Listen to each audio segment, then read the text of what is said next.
Это работа «Ферганский натюрморт», одна из ранних картин Мамута Чорлу. Его ученики называют ее знаковой. Она полна символов.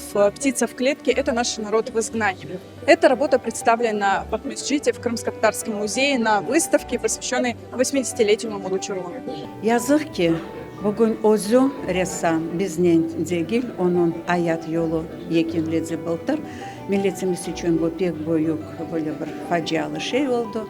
Ama insan hayatta hala, insan canlı hala, kaçan onun hakkında saklanıp. Bunda real şeyler yok. Şu olup geçken fikirler, geçmişimiz, geleceğimiz, çeşitli düşünceler, şu fikir öyle bir kristalizasyon şekline geçiyor ve beyan etsile ketende ayrı böyle bir simgelerle.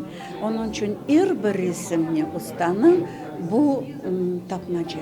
Показать нашему народу все то, что он создал за свой творческий период, показать, как он любил Крым. Для нас примечательно то, что здесь представлены работы, которые мы писали вместе с ним на наших пленерах. Это для нас особенно важно и приятно, что мы были тоже причастны к этому. Очень тяжело, конечно, без его советов, без его поддержки, без его мнения, потому что очень много я всегда у него спрашивала о своих работах, всегда консультировалась.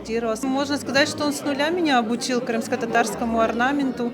И благодаря ему мой уровень знаний в этой сфере, конечно же, высокий, благодаря его работе, благодаря его консультации и его помощи. Насколько Мамдуджа мог видеть талант в человеке, раскрыть его, и человек сам себе удивлялся, на что он способен. Мамут Бей внес очень большой вклад в развитие искусства.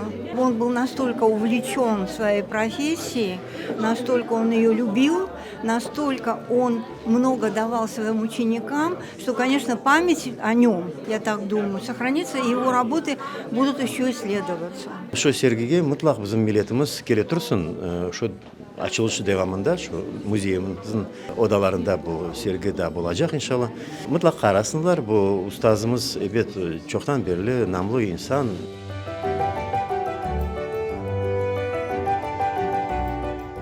Бенджесине Мамут гениальный художник, гениальный рисунок.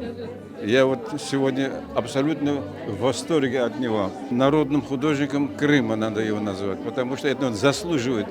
Это личное творчество и подготовленное им наследие вообще мастера. Это все именно говорит о том, что он народный художник.